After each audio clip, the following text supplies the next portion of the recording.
In a minute, Sister Hannah is going to start her program. And if you have any questions, go to the chat room and write them down, and we will get those at the end and ask her to respond to these questions. Why aren't we hearing anything?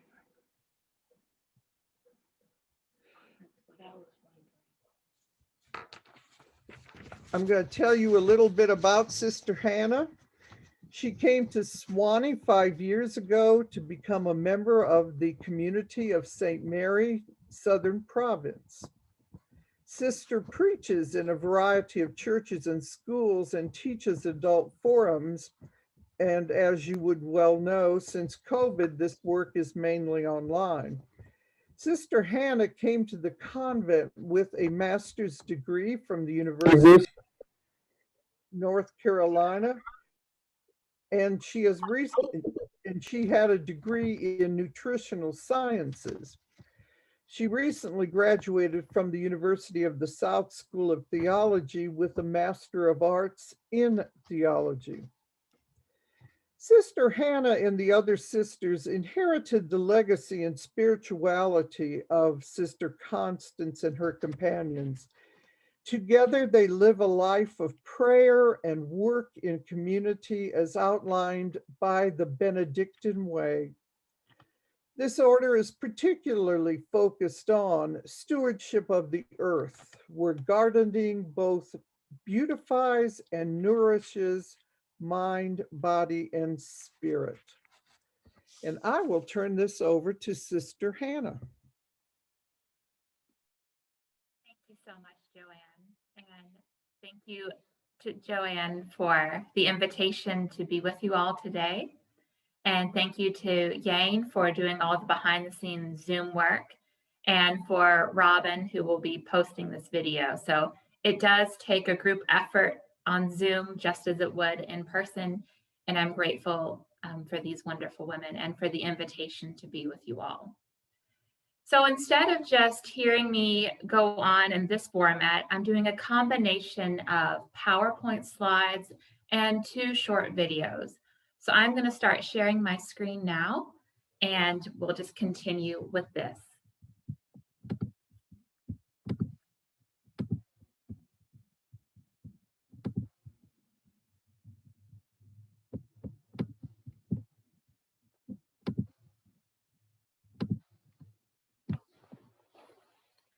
So the topic for my presentation is Sister Constance and her companions.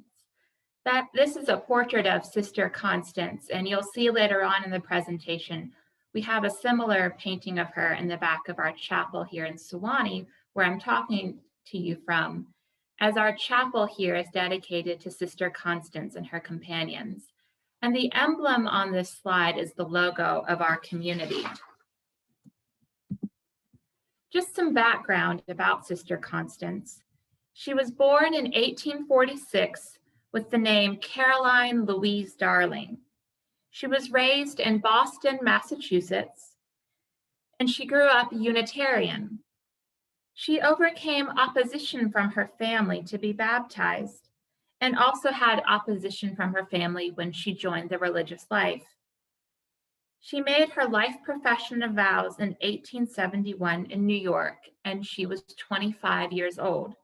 She chose the name Constance, and the order she chose was the order I am a part of, the Community of St. Mary.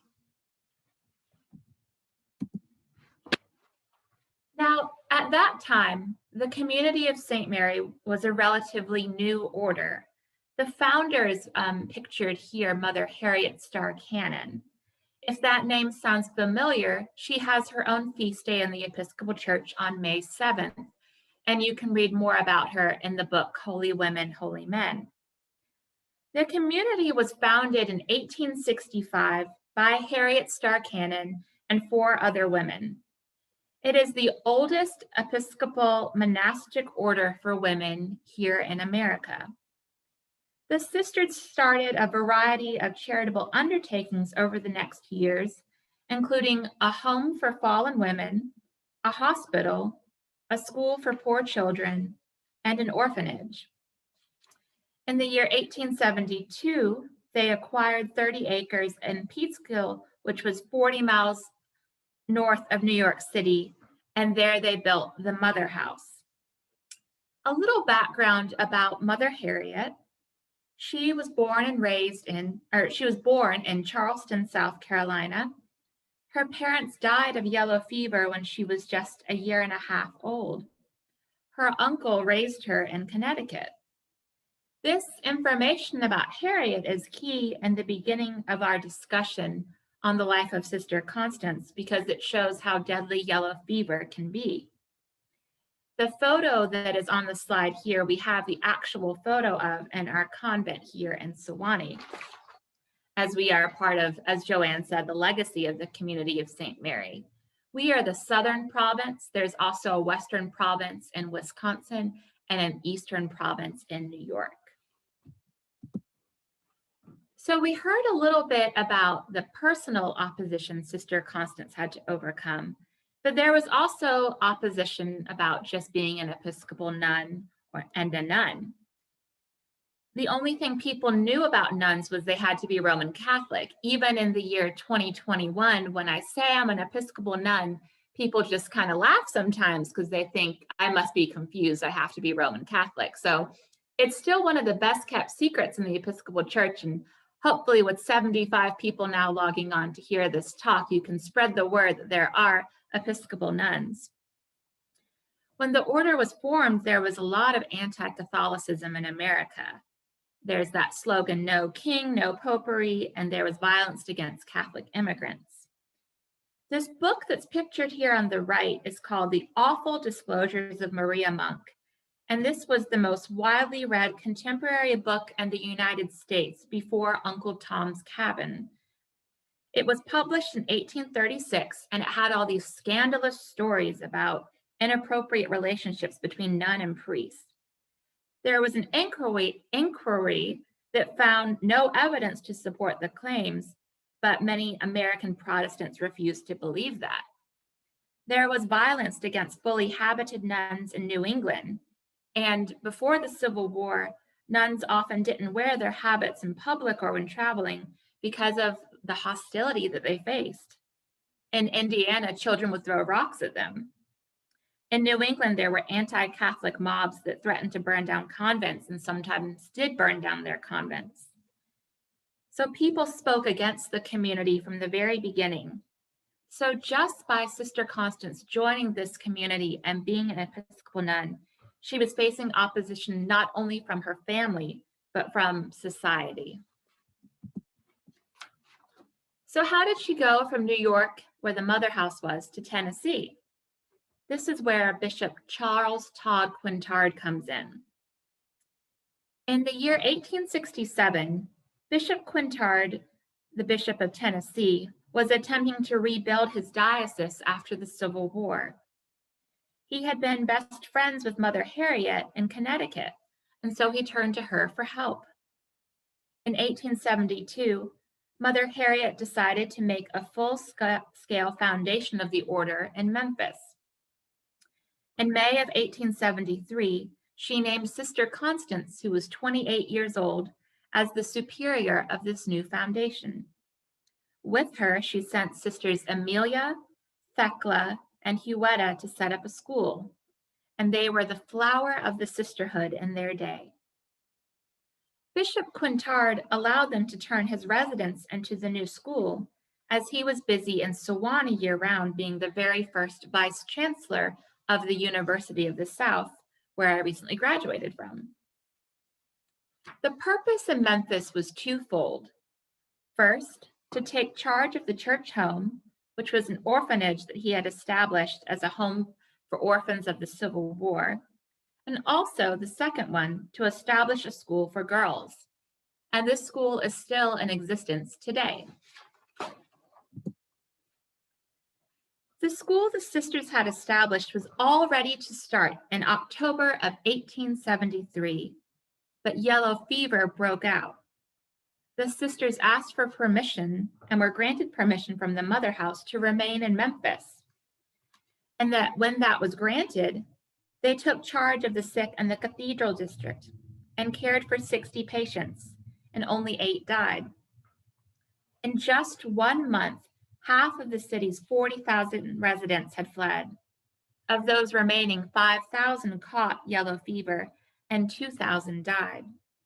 The sisters worked from 6 a.m. to 6 p.m. every day.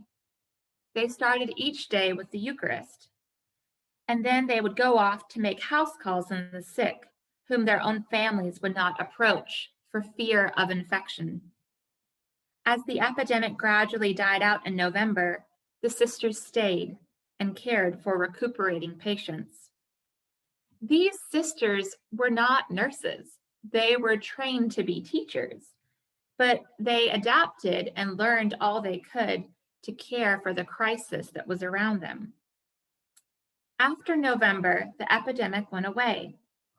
They opened the school with 80 students, and all was going well for the next 4 years. But in the summer of 1878, Sisters Constance and Thecla went back to the mother house in New York for at last time for rest and retreat. They had only been back home for 2 weeks when on August 15th, 1878, news arrived that Memphis was yet again having another yellow fever epidemic.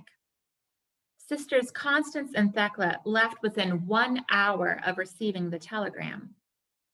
When they arrived in Memphis on August 20th, they rejected offers to take up residence in the countryside where it was safe, and immediately returned to Memphis to their convent and turned it into a dispensary. By the time they returned, Memphis was a ghost town. Panic spread throughout Memphis, and at least 2 people were trampled to death at the railroad platform as crowds rushed to flee the city. Almost everyone who could afford to do so left, and others fled to higher ground away from the river. Within 10 days of the first yellow fever death this year, more than half the population fled. They left by every possible means available, by carriages, buggies, wagons, furniture vans, and street days. People left on anything that could float on the river and by railroads. This stream of passengers seemed endless, and they seemed to be as mad as there were many. This epidemic so depopulated the area that the city lost its charter and was not reorganized again for another 14 years. Although about 25,000 people were able to leave, left behind were some 20,000 men, women, and children who did not have the means to leave.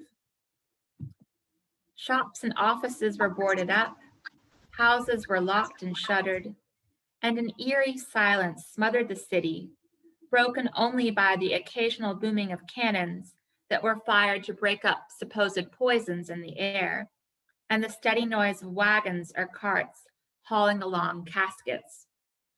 At night, smoldering fires of burning bedding and clothing, the last belongings of fever victims, lit the night sky and shadowed on volunteers who went from house to house to care for the sick. Victims dropped dead in the streets, and bodies were discovered each morning in the city parks. Editorials in the local newspaper, the Daily Avalanche, were still publishing, though most of its staff had come down with the fever. And these quotes share the deadly progress of the epidemic. On August 30th, they wrote, "We are doomed. It is hard, as we write in this dark, dismal hour of death, not to realize the full meaning of that brief sentence." On September 1st, they wrote, "The King of Terrors continues to snatch victims with fearful rapidity. 3 short weeks ago, our city was active with businesses of all classes. Now, our streets are deserted, our stores and residences empty." And their last entry, September 5th, "Great God, how his murderous work has increased. Those that are left are busy burying the dead."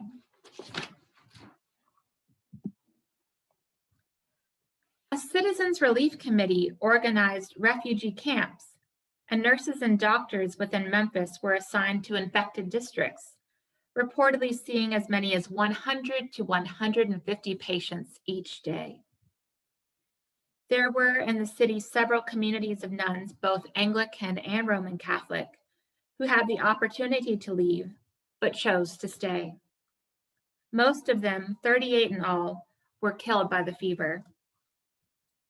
Sister Constance wrote in her diary that this 1878 version was far worse than that of the 1873 epidemic. Towards the end of August, the death rate was running at 70 a day. In house after house, sisters found victims, often abandoned, alone, unconscious, and without medical care. It was impossible to find nurses. Many doctors had fled the city, as had most clergy. Sometimes it took a police order even to get an undertaker's services. This epidemic was the 5th yellow fever epidemic to hit Memphis. It was a prime location for this disease. When the Mississippi River flooded, bottomlands to the north and south of the city turned into breeding grounds for the Aedes aegypti mosquito, which was the carrier of the yellow fever. One doctor later observed that the 1878 epidemic struck Memphis with unusual malignity and unusual rapidity. Often the first symptom was a little more than a slight chill. Within hours, victims would suffer headaches and temperatures as high as 106. They would get a wildly erratic pulse and a yellowish tinge to the skin and eyeballs. A patient at this stage, reported one doctor, is restless, sighs, screams, attempts to get up, falls about half conscious, and can't tell why he can't sit still. Blood would ooze out of the skin, and the last stage of the disease was black vomit. After that, death would come within days, sometimes hours. And doctors had no clue how to cure it. All they knew was that it came in the summer and faded in the fall. I'd like to share a video with you all now about the disease.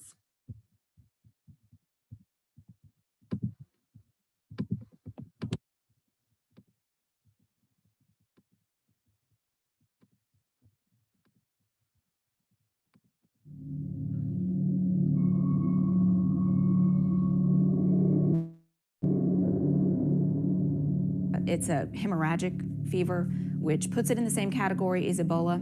It was gruesome. People's eyes, ears, mouths, anything could bleed because the virus was attacking the blood vessels. And internally, the same thing was happening. So one of the most common symptoms of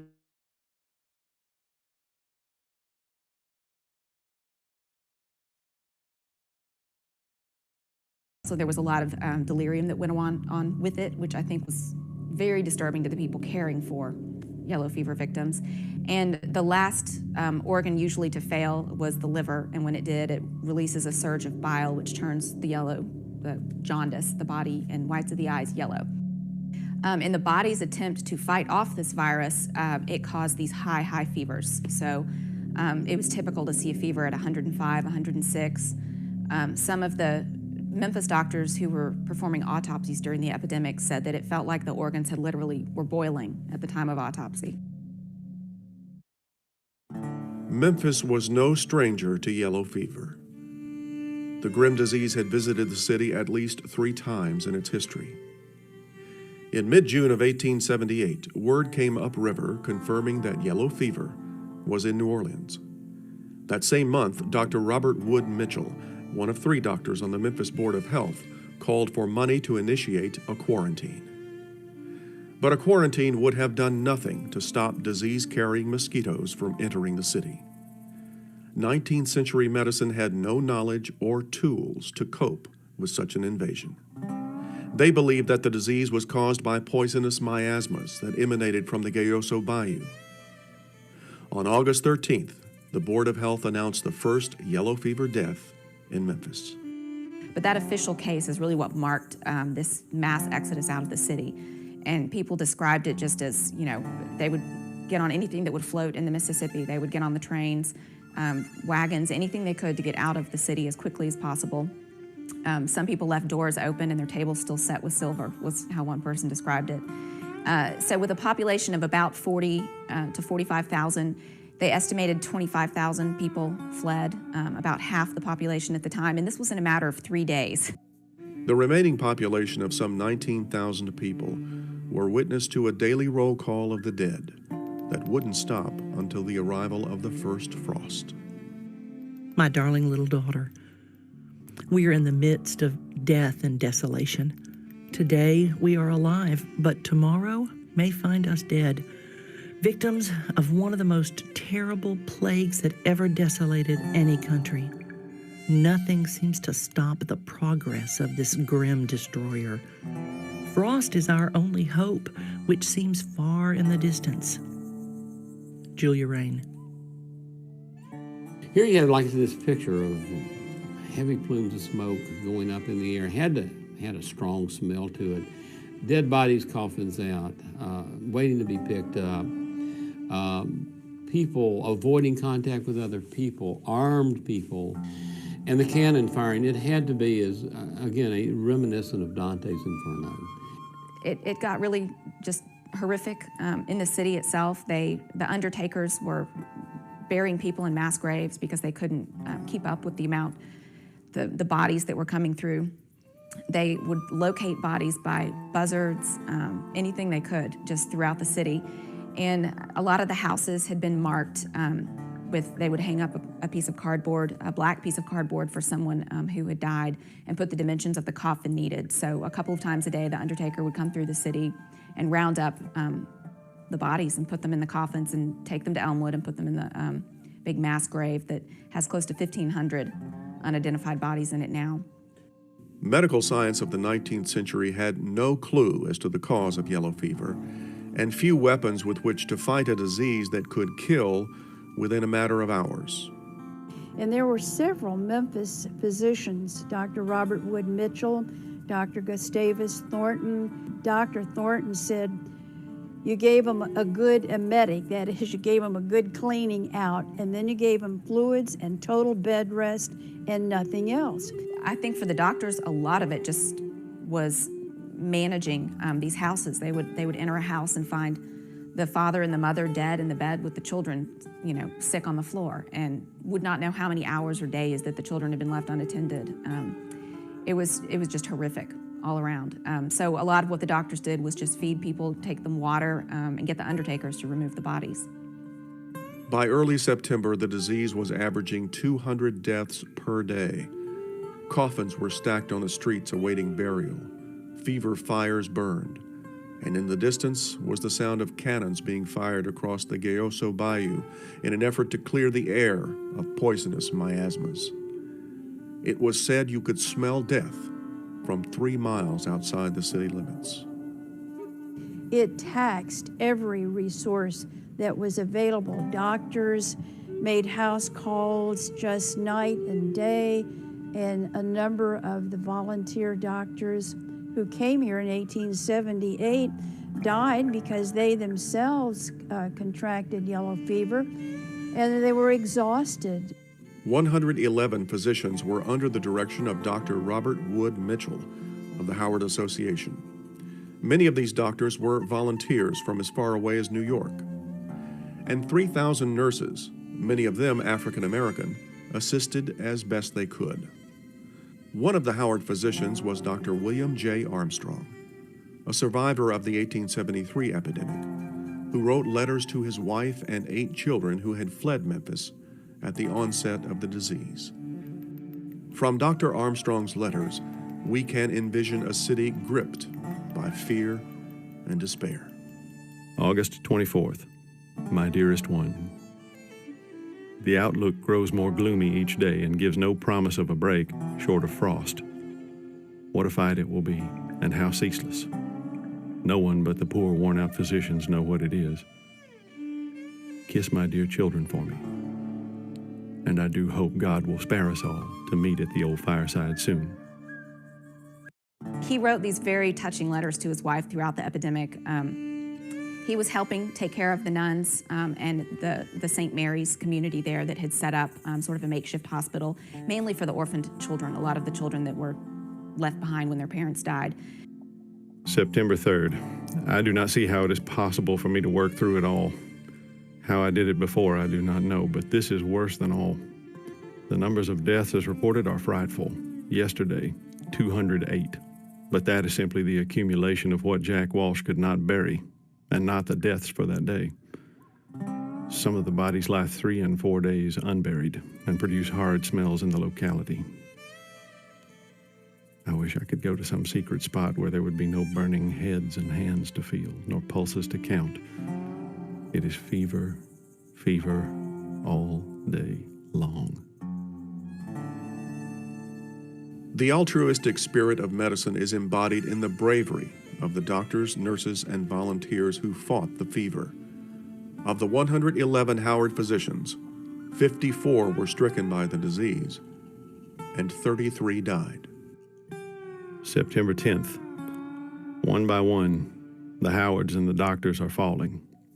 Out of 5 of us at the drugstore, Dr. Sam and A.B. are in Virginia, Humes is dead, and Channing down with a pretty bad case.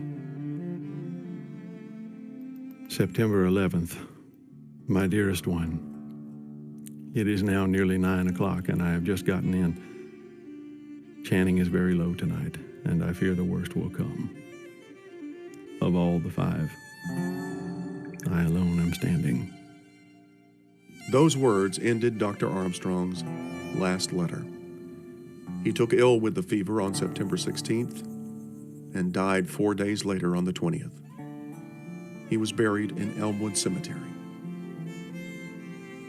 On the night of October 18th, the long-prayed-for killing frost arrived. Of the 19,000 people who had stayed in Memphis, an estimated 17,000 contracted yellow fever, and 5,150 died.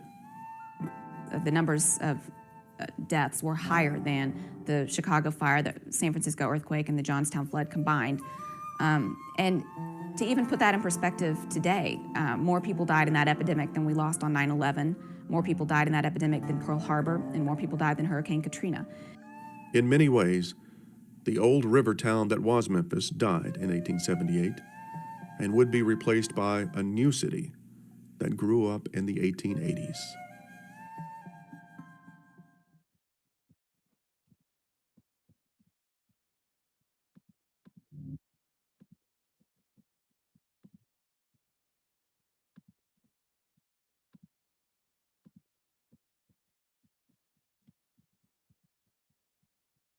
Okay, just bear with me as I'm working out the logistics of sharing the screen.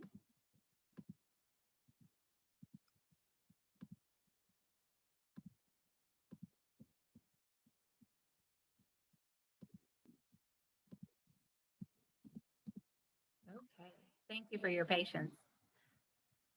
Sister Constance and her sisters set up a soup kitchen, and they began 24-hour visits to families hit by the fever. The Citizens Relief Organization asked the sisters to open the Canefield Asylum outside of town as a refuge for children who were orphaned by the disease. When Sister Constance, a few days later, attempted to take children there, she met an angry mob. They were terrified that the nuns were bringing infection into their neighborhood.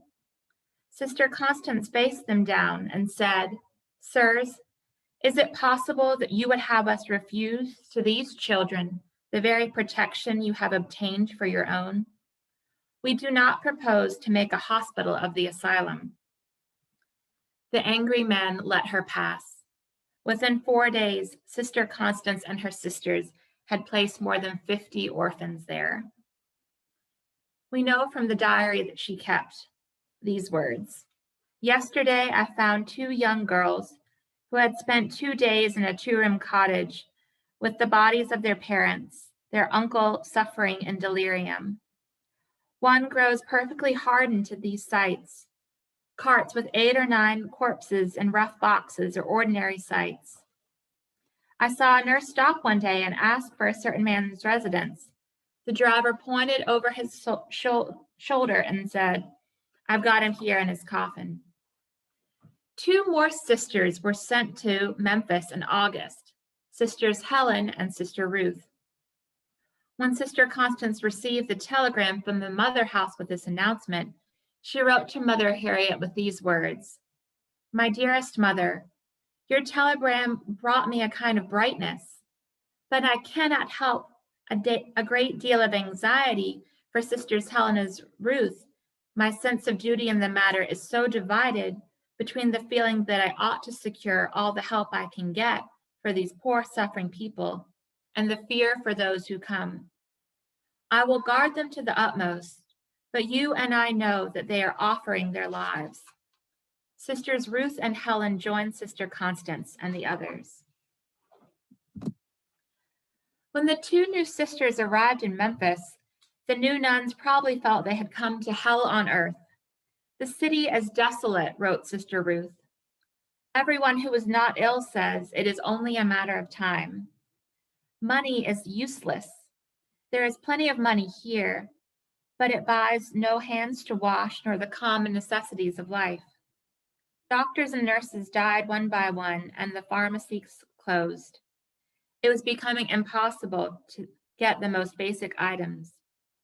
We are helpless and do not know what to do, nor how help can come," wrote Sister Ruth. "There are nearly 50 children here now. We have no clean clothes. It is utterly impossible to get any washing done. There is no one to send for supplies, and no stores are open." As the death toll rose to 200 a day, the situation grew more and more hopeless. Their companion, the Reverend Charles Carroll Parsons, wrote to the bishop. "It is impossible," he wrote. "Go and turn the destroying angel loose upon a defenseless city. Then you will see how Memphis is." The hard work took its toll. On September 2nd, Father Parsons became ill with the fever and was put to bed. Sister Constance visited him and wrote, "He was very cheerful. I offered to do him some little service, such as fanning him or putting up the mosquito net, but he said quickly, 'No, no, I beg you not. Indeed, I could not let you fatigue yourself.' I looked at his nurse. She whispered, 'Let him have his way. I never saw anyone so unselfish as he is.'" She wrote later, "Parsons had a chill this evening. I shall know before 12 whether it was the chill." Her fears were soon confirmed. The sisters watched over Father Parsons fretfully. Father Parsons died, having read his only commendatory prayers because there was no other priest around. His last words were, "Lord Jesus, receive my spirit." He died on September 7th. Father Louis Schuler reported for duty in Memphis after Father Parsons had died.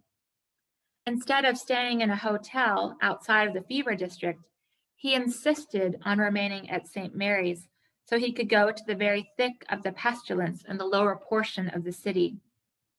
After just 4 days of constant labor, he fell ill with the fever and died on September 17th at the age of 27. Sister Constance and her companions are also known as the Martyrs of Memphis, and these are their names and the dates they died. After Father Parsons died, Sister Constance contracted the fever. Another sister summoned the doctor.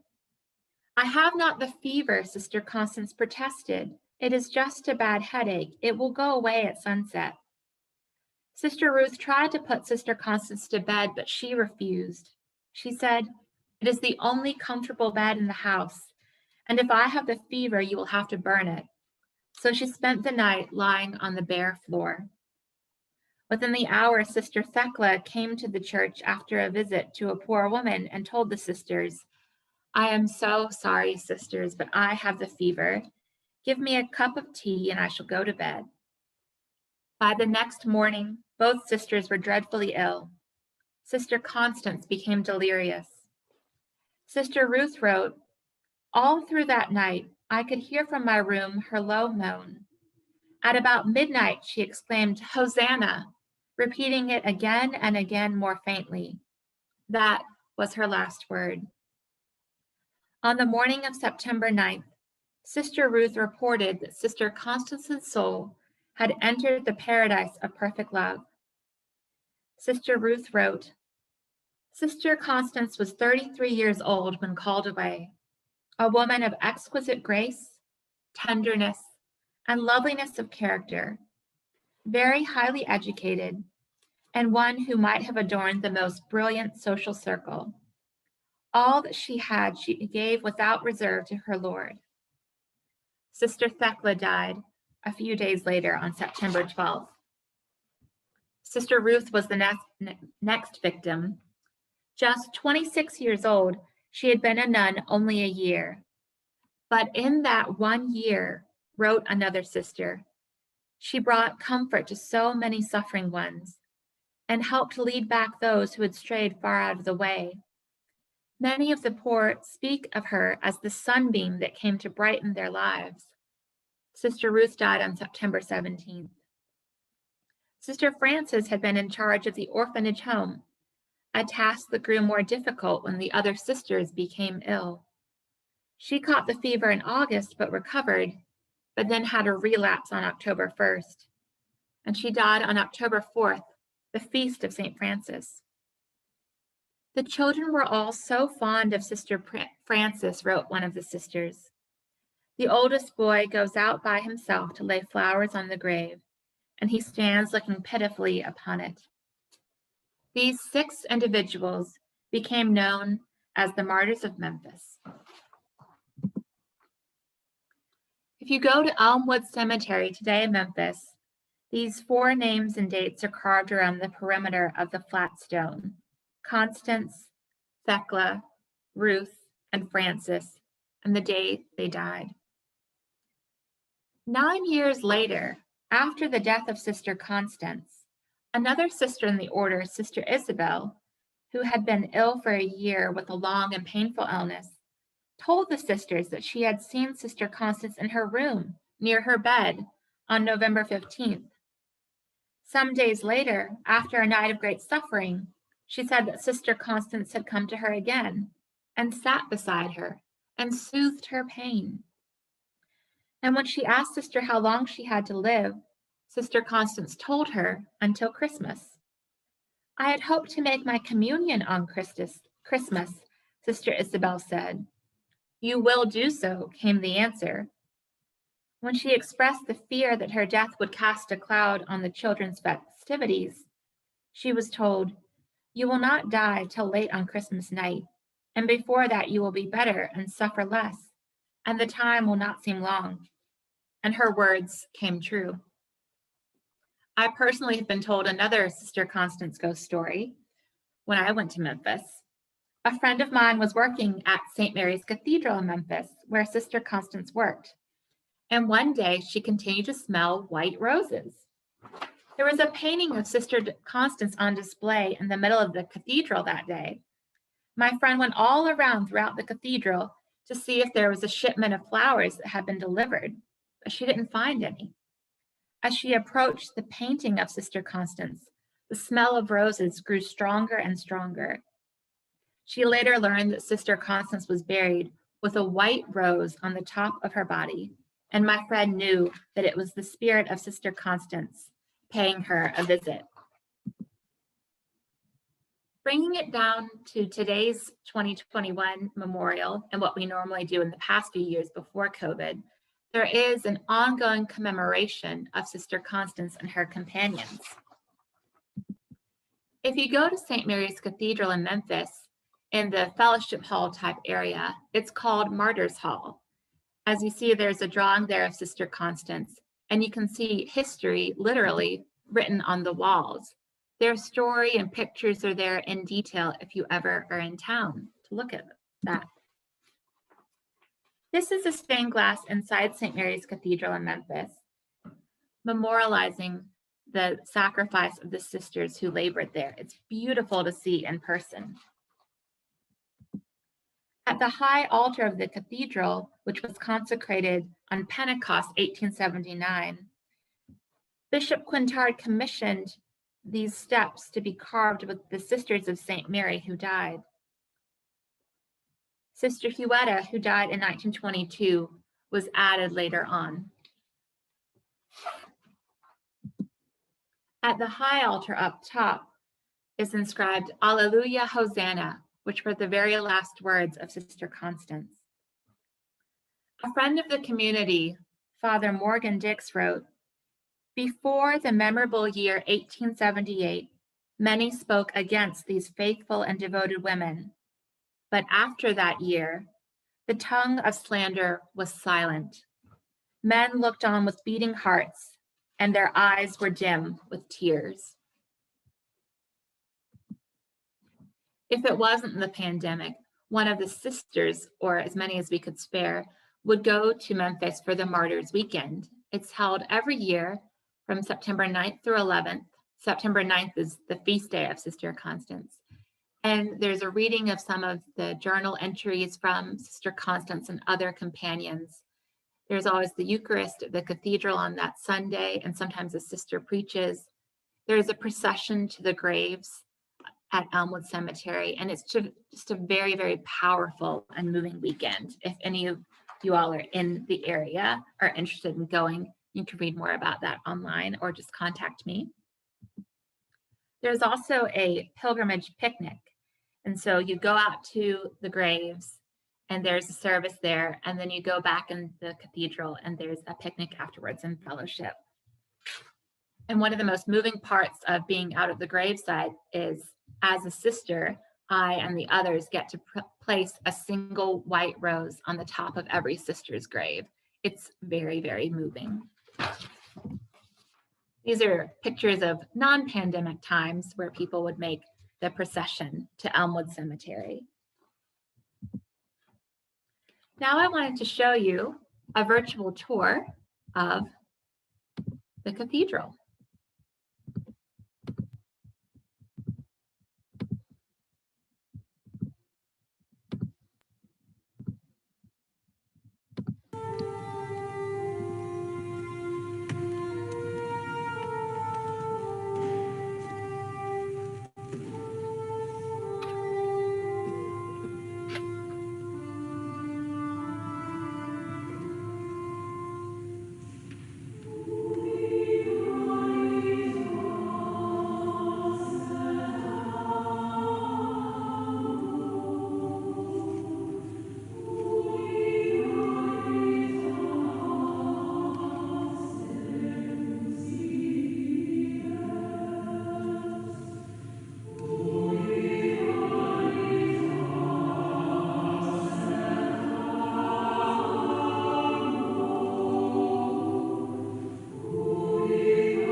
Also in Memphis, they have the Spirit of the Sisters Neighborhood Health Fair.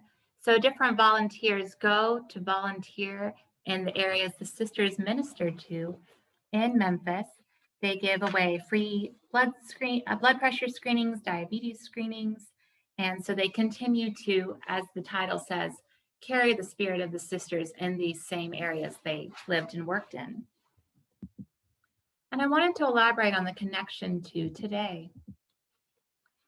The only sister that worked with Sister Constance in Memphis that survived was Sister Huetta. Her last name was Snowden. She was of a prominent family in Memphis. And she and her family had a summer house in Sewanee. And so the sisters would go on retreat to Sewanee. And eventually we established an order in Sewanee. In Sewanee, they established St. Mary's School for Girls. And that is back in the day when they had those really sweet winged nun outfits there. And so they established a school in Sewanee. So that's how we moved from Memphis to Sewanee. And that was in the year 1888, also under the direction of Bishop Quintard, to create this preparatory school. The school closed in 1968, and the remaining students were transferred to Sewanee Academy. But I am glad that we are still in existence in Sewanee. The school building was repurposed and made into a retreat center as pictured here. And the sisters ran it for a time, but again in the 1970s sold it, but it is across the street from our convent here in Sewanee. And this is our convent chapel.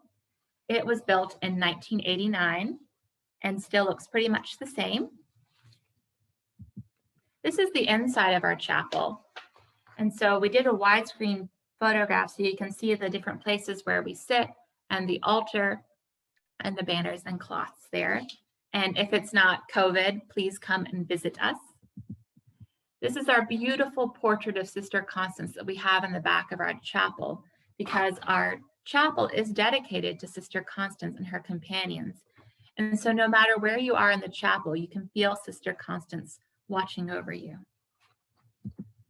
The ombre that Sister Constance and the other sisters used in Memphis, we inherited in our chapel in Sewanee. So it's really nice to have that piece of history that we get to see and touch every day. The chalice that Sister Constance and the others used, we also have at our chapel in Sewanee. We call it the Memphis chalice, and we only use it on special feast days.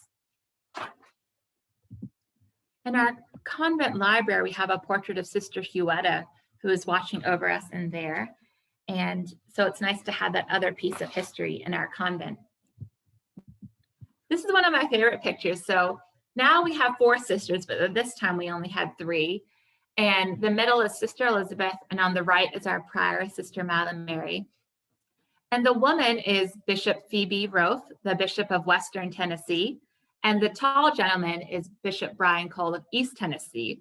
So I wanted to take this picture when both bishops came, because you have the Bishop of East and West and us continuing this history of the story of the bishops of Tennessee and the sisters. And then you have the portrait of Sister Constance in the background. So I just really love this photo.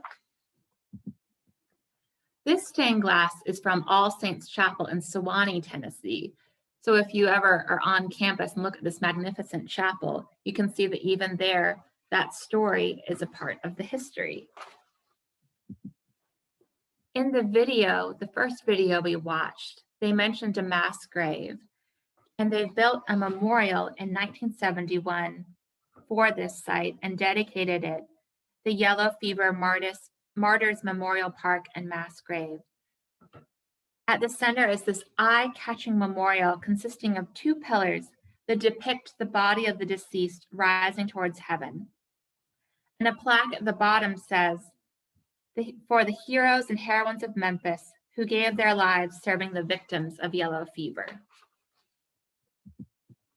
The feast day of Sister Constance and her companions in the Episcopal Church is September 9th.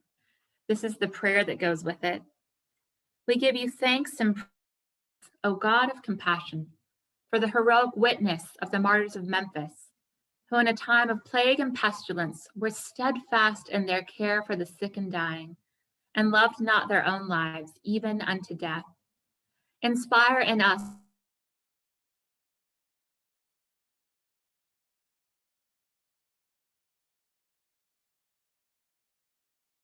one God, now and forever. Bishop Quintard, in his reflection on this story, says, "The story of Memphis is a reflection of the story of Calvary. The love of Jesus Christ in the fullness of its constraining power is exhibited in those who, having forsaken all to follow and possess him, shrank not from the supreme test of their sincerity, but laid down their lives at his bidding. That love should speak to our hearts as we read these fruits of divine faith. Our own love should kindle, and our faith should be strengthened. The supernatural world is brought very near to us. It seems more real for a season than this."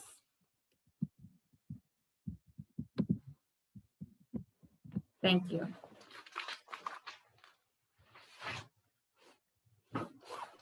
Thank you so much for that wonderful presentation. It's very moving, and the story is just a very moving story. Susan Katz had asked on chat who was the name of the woman who wrote the book, and Yane had said Molly Caldwell Cosby, The American Plague. Oh, yes, that's in the video. Is she in any way connected to you all? Not, but the second woman that spoke, Patricia McFarland, she's one of our associates. So we do have a connection with the other speaker. Excellent. Someone else, Benny Wooten, asked, was the yellow fever contagious or only contracted through the insect bites? And I know it's only through insect bites, but how did they, do you know how they stopped it? I don't know. I haven't read up about that as much. Okay. Okay, and Joan Gunderson would like to know, are the two priests also memorialized?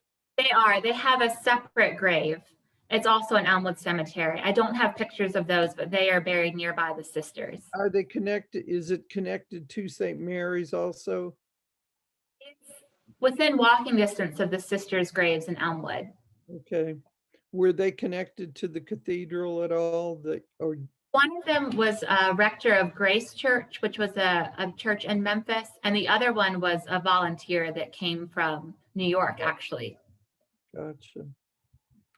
Okay, and someone else asked about getting to see these, and Yane has put on the chat room anybody who missed the first one or the second one or would like to see this one again.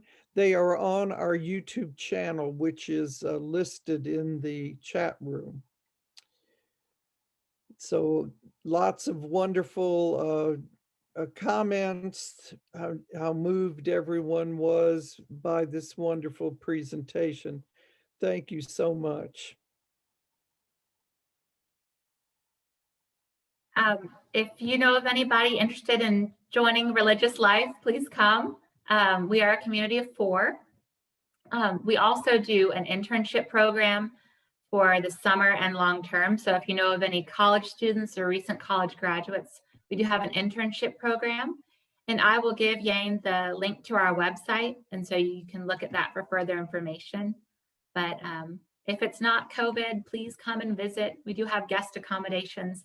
So if it's your bucket list dream to spend a night at a convent, we do have guest accommodations. So I really wish there was more time to speak to you all individually. And I can say that in non-COVID times, I am a priest at the altar.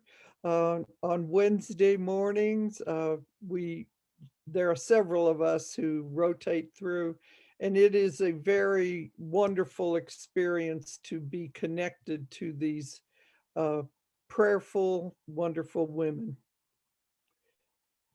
Thank each and every one of you for being here and listening to the presentation. And I ask, as Hannah does, that you contact them, or if you want, just come to the September 9th weekend festivities in Memphis. And you'll be glad that you did.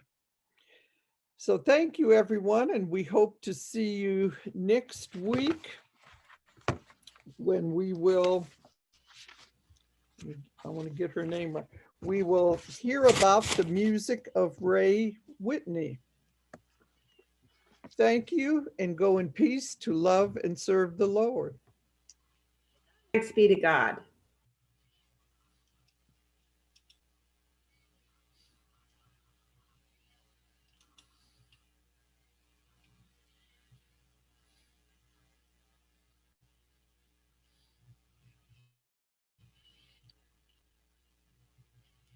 Good job.